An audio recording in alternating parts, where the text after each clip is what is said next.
Good morning, all of you. We are going to study our fourth chapter of Hindi one book, that is बड़े काम के पशु। प्रस्तुत पाठ में पशुओं की उपयोगिता पर प्रकाश डाला गया है।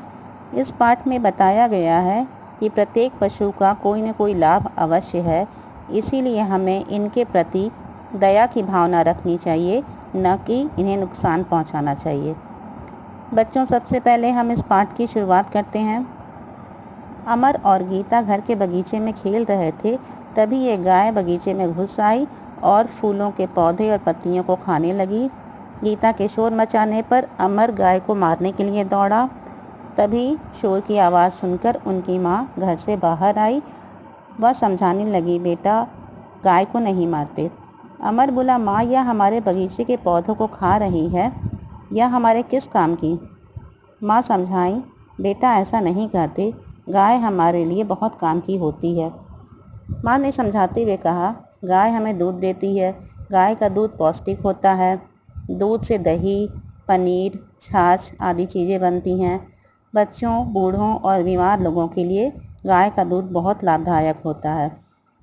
दूध पीने से हमारा शरीर मजबूत होता है। इसके बछड़े बड़े होकर बैल बनते हैं और खेतों में हल सींचते हैं। गाय के गोबर से उपले बनते हैं। हर धार्मिक अनुष्ठान में गाय की पूजा होती है। अमर ने कहा, अच्छा माँ, अब तो मैं गाय को कभी नहीं मारूंगा। अमर माँ से बातचीत ही कर रहा था, तभी एक बिल्ली घर में घुसती दिखाई दी। गीता चिल्लाते हुए कही, एक बिल्ली घर में घुस गई है, रसोई में सारा दूध पी जाएगी, भैया इसे मारकर भगाओ। माँ बोली, अमर, बिल्ली को नहीं मारना, यह भी हमें बड़े काम की होती है। अमर ने हैरानी से पूछा, वह कैसे? माँ ने कहा, यह बात ठीक है कि बिल्ली दूध नहीं देती, पर इससे कुछ लाभ भी है। घर में चूहे हमारा बड़ा नुकसान करते हैं। वे घर में रखे अनाज को खा जाते हैं, पुस्तकों और कपड़ों को कुतर देते हैं। बिल्ली इन्हीं चूहों को मारकर खा जाती है और चूहों से हमारे घर की रक्षा करती है। अमर के पास मोती नाम का एक कुत्ता भी था। अमर ने पूछा, माँ, तब तो मोती भी एक पशु है, भला यह हमारे किस काम आता है? माँ ने समझाते हुए कहा, बेटा, मोती बहुत समझदार है। यह रात में किसी भी अजनबी को घर में घुसने नहीं देता। चोरों को देखकर भौंकने लगता है, इसीलिए चोर भी डरकर घर के अंदर नहीं आते। कुत्ता सबसे वफादार जानवर होता है। अमर ने आगे कहा, माँ, मेरा दोस्त मनीष कह रहा था कि उसके चाचा के पास एक सुंदर घोड़ा है। मनीष ने यह भी कहा, घोड़ा बहुत उपयोगी पशु है। माँ ने समझाते हुए कहा, हाँ बेटा, घोड़ा बहुत काम का पशु है। यह सवारी करने और माल ढोने के काम आता है, टांगा भी खींचता है। पुराने ज़माने में तो घोड़ा लड़ाई के मैदान में भी जाता था। घोड़ा बहुत स्वामी भक्त होता है, इसीलिए महाराणा प्रताप का घोड़ा चेतक आज भी याद किया जाता है। अब गीता बोली, माँ, कल मैंने बाजार में एक ऊँट देखा था, ऊँट हमारे किस काम आता है? माँ ने उत्तर दिया, बेटी, ऊँट सवारी करने, माल ढोने के काम आता है। हमारे देश के रेगिस्तानी भागों में पाया जाता है। रेत पर तेज़ी से दौड़ सकता है, इसीलिए इसे रेगिस्तान का जहाज़ भी कहते हैं। गर्मी के मौसम में ऊँट लगभग 1 सप्ताह तक और सर्दी के मौसम में 7 सप्ताह तक बिना पानी के जीवित रह सकता है। ऊँट की औसत आयु 40 से 50 वर्ष की होती है। ऊँट के गोबर में चर्बी का भंडार होता है, इससे उसे गर्मियों में ऊर्जा मिलती है और यह बिना पानी के कई दिनों तक रह सकता है। अमर ने कहा, तब तो हमारे लिए पशु बहुत लाभदायक हैं, आगे से मैं किसी जानवर को नहीं मारूंगा।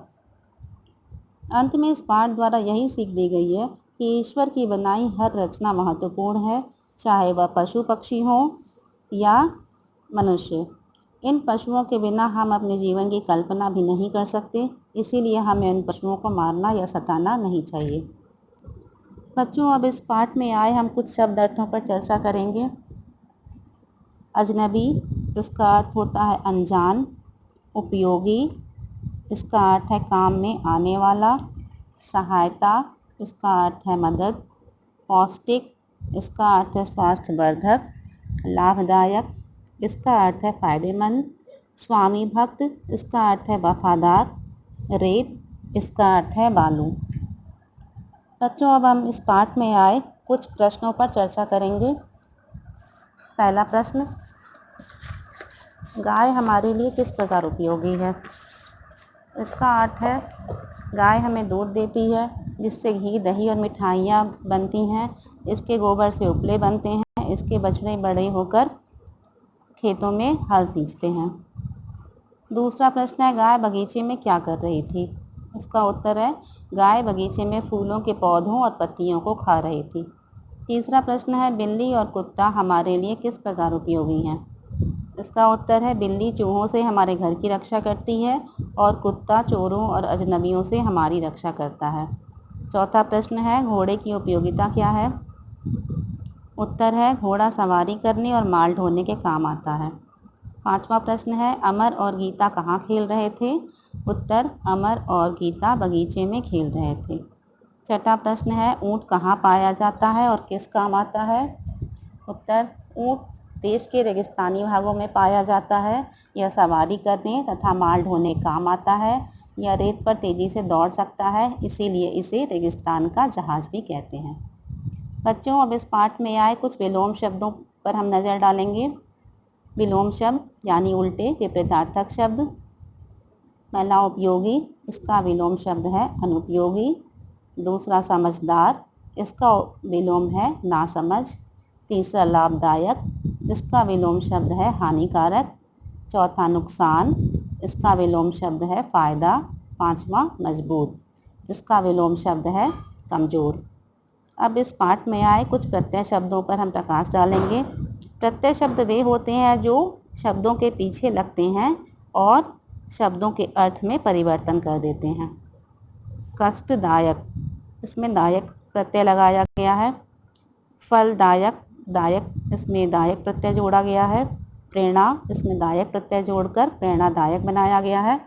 और सुख, इसमें भी दायक प्रत्यय लगाकर सुखदायक बनाया गया है। अंत में इस पाठ का होमवर्क है कि इस पाठ में आए सभी शब्दों के अर्थ को याद करना और उन्हें लिखने का अभ्यास करना। साथ ही रचनात्मक कार्य दिए गए हैं। बुक में, किताब में दिए गए अभ्यास और रचनात्मक कार्यों को सुंदर अक्षरों में किताब में भरना। Thank you.